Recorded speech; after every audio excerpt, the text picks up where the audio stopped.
and it must have been a glitch. The reaction to Henning's confession was actually pretty tame, and it didn't really seem like anything was going to happen in regards to a punishment or a consequence to the spliced runs. In fact, many people seemed intent to iterate just how cool of a guy Henning was, and that he would surely be forgiven in time. Not everyone was satisfied though, and a few days later Ryan White made another topic addressing the Henning issue. It brought up several points, the first being the location of the real video of the 1-minute TNS that Henning claimed to have achieved on Frigate Secret Agent. The second was the control time that had the missing objective complete message on screen. And the third was Henning's single segment runs, which were speedruns of the entire game on Agent, Secret Agent, and 00 Agent. In response, Henning posted a video of a 1-minute TNS on Frigate Secret Agent. He again denied the Control Secret Agent run was fake and that it was a glitch, and that his single segment runs were all real. But when a user examined the audio of the newly posted Frigate video, it showed that the video was again edited. The audio track went from stereo to mono, and the volume of the end screen was significantly reduced, indicating that two videos had been spliced together. 2 hours after this obvious video editing was exposed, Henning came out with yet again another confession. This time he confessed to faking all of his Frigate times, along with the Control Secret Agent time. He denied that his single segment runs were fake though, and claimed that he did not fake any other times. Still, even after the continuous lies, people did not want Henning removed from the ranks. I quote, "Completely removing Henning from the ranks is a terrible and spontaneous decision that goes against the best interest of everyone else who continues to speedrun and uphold the integrity of the game." Now, in my opinion, this makes no sense, because if you want to uphold integrity, you remove cheaters. Another player stated, "He faked some runs, but he's clearly an extremely skilled player who deserves his times on the ranks." Now, maybe if Henning had come completely clean after being exposed, I may understand that point of view. But this is a person who lied multiple times once it was shown he had faked runs. And on top of that, he faked another video after his original fakes were uncovered. It is insane to me the lengths that people were willing to go to ignore what was happening. What did actually happen after Henning's most recent confession was that his times were temporarily removed, and everyone was given a grace period to admit to any faked times that were uploaded to the ranks. After the recent events, there was a large push to have stricter rules in place to deal with cheaters, and it was written into the proof policy that any faked proof would result in full removal. But as an act of goodwill before these rules were put into place, it was thought best to give players a chance to admit to any faked times and suffer a lighter punishment, as had been the case up until this point. No fake times were admitted during this period by any player, including Henning, and his times were reinstated to the ranks on the 1st of January 2013.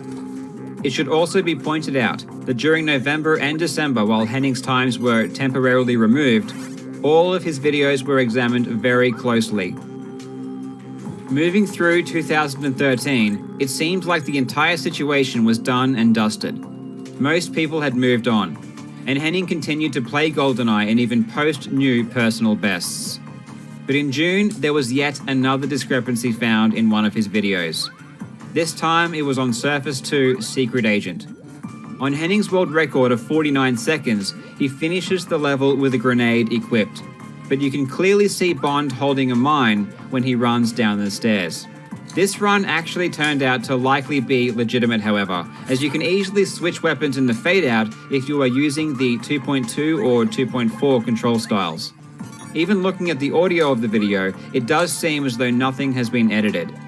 But the renewed interest in Henning did put the spotlight back on some of his other runs, including his single-segment world records. Previously, Henning's faked runs had been detected using discrepancies in the end cinema and other obvious errors, such as an objective not showing on screen. But now, his runs were being examined using expertise in audio and visual analysis to detect video editing. On July 2nd, Ryan White created a topic with the title, Henning's Agent Run 1851 is Fake. Inside this topic, evidence was presented, including irrefutable evidence that Henning's single-segment agent run had been edited. The main piece of evidence were irregularities in the audio track that could never have happened normally. Several days after this topic was made, Henning confessed to the proof moderators that his agent, secret agent, and 00 agent single-segment runs were all faked, as well as runs that weren't even considered to be fake, including his statue agent time of 2:19 and his most recent control secret agent time of 4:09. This time, Henning was finally removed from the ranks. But surprisingly, this decision wasn't unanimous, and some people still wanted his other times to be ranked. Thankfully though, most people agreed that this time a full removal was warranted. Henning was removed on the 8th of July 2013, after having fake videos on the ranks for over 2 years. Henning was a serial liar and cheater, but it has to be said that he was unquestionably an extremely talented and gifted GoldenEye speedrunner. It is such a shame that a player such as this felt the need to resort to these actions and completely destroy everything that he had worked years to achieve. As another top player, I am extremely saddened that his legitimate runs are not shown side by side with my own. And while a zero-tolerance policy is the only logical choice, everyone loses when a player has their entire history erased. Henning had the potential and ability to go down in history as one of the all-time greats. And as time goes on and the respect for talented speedrunners increases, his mistake will inevitably cost more and more. Aside from the obvious moral considerations, the potential praise and admiration you may receive from a faked world record is never worth the risk of being caught, especially if you are already a top player. You should never derive your self-worth from the times that you achieve, and while a healthy competitive drive is absolutely fine, you should never take comparisons between you and other players too seriously. Set your own personal goals based on what you think you can achieve, and as long as you strive for and put effort into being better than you were before, you should be proud. There should be no need to lie, cheat, or fake anything you ever do.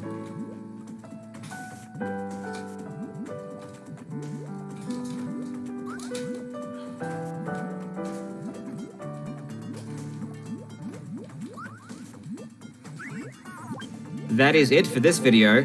I hope you enjoyed it. I hope you are having a fantastic day. Please subscribe if you haven't already, and I'll see you in the next video.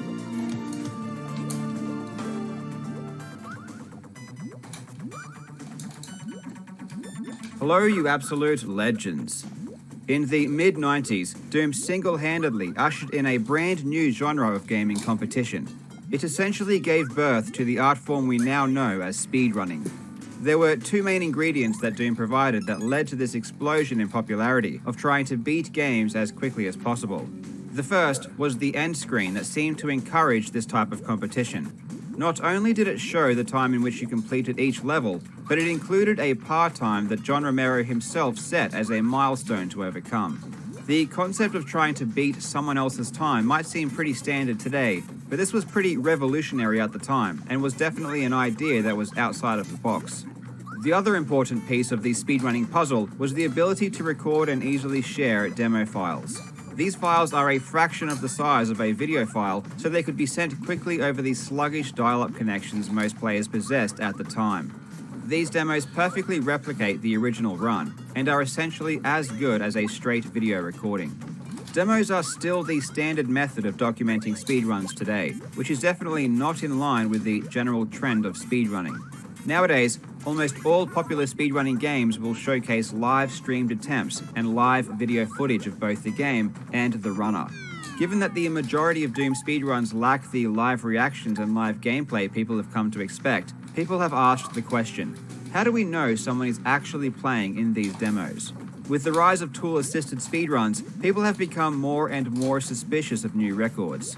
The documentation of specific examples of cheaters has grown people's awareness of the possibility of cheating. It's practically a universal law that where there is competition, there is cheating. The attempt to gain an unfair advantage in order to win eventually manifests in every community at some point. Our goal is to hopefully identify it when it emerges. Doom is of course no exception, and today we will look at some examples of runners that have tried and failed to pass faked runs as legitimate. Through these examples, we will learn a bit about how runners may cheat, but more importantly, we will learn how Doom speedrunners can spot these cheaters and uncover the truth. I hope you enjoy. Before we start, I must include a disclaimer that this video is not about hating on anyone or stirring up drama. This is purely for educational and entertainment purposes only. I will avoid using full names or specific gamer tags for this reason. To begin, we are going to go all the way back to 1996. Around this time, there was one pretty major milestone that players were eagerly awaiting the completion of. This was a full game, no death and no save playthrough of Doom 2 on the Nightmare difficulty. This is a tremendously difficult challenge, and one that still had not been beaten more than a year after Doom 2's release. Some players even deemed this challenge impossible, simply too hard to complete. So it was a pretty big deal when the player Stefan released the first ever demo of this run being completed in May of 1996. The full run was 1 hour, 5 minutes and 20 seconds in length. Upon release, players were blown away by the achievement, but throughout the year, opinions on the run began to shift. There was something strange about the demo, something odd about the way Stefan moved. His control of Doomguy seemed too slow, too methodical, too unnatural, a stark contrast from the way Doom runs are normally carried out. By the end of 1996, it was universally accepted that the run was tool-assisted. As other players became more experienced, shady, suspicious play became all the more obvious. The truth is that Stefan had been playing in slow motion. The telltale signs were plastered everywhere. He seamlessly avoided barrage after barrage of imp fireballs without a second's thought or any hesitation. His slow movement didn't seem to make sense, and with the movement this slow, you'd almost certainly be killed very quickly by monsters. Especially on the Nightmare difficulty, given that monsters respawn, meaning that the faster you go, the less monsters you ultimately have to deal with. Yet, Stefan breezed through levels effortlessly. His luck was abnormally high throughout the run, indicating that not only was he using slow motion, but was also abusing the save and reload function, something that is strictly forbidden in this category. It might seem like it would be pretty easy to record a run in slow motion and simply speed up the demo, but it's actually pretty damn hard to make it look realistic. To any experienced player, it is obnoxiously obvious when someone is playing in slow motion. The movements and reaction times are so vastly different from normal play. Contrast Stefan's slow, patient movement with the first legitimate full Nightmare run by the legend Thomas Pilger, achieved in October of 1998. This is the style of gameplay that you'd expect to see. It took Thomas more than a year of hard work to build up the skills and strategies to accomplish this groundbreaking run, and he managed to complete it in 49 minutes and 49 seconds, a truly remarkable feat that is still considered extremely difficult to this day. Stefan's Nightmare run wasn't the only obviously tool-assisted demo, and he had a slew of other demos that showed the same hallmarks of cheating. As experience among players grew, so did their ability to identify and understand foul play. Stefan was the first high-profile player to have all of his demos removed from the database. Another high-profile player that had all of their demos stripped from the database for using slow motion was Andy. Andy was actually a programmer and was pretty well known for creating his own Doom tools, the kind of tools that enabled him to play and record in slow motion. His demos were a lot more sophisticated and believable than Stefan's, but again, to the experienced players it's extremely obvious. The jagged, quick turns are a sure sign of slow motion abuse. It's actually pretty jarring to watch if you've seen Doom speedruns before, though to a new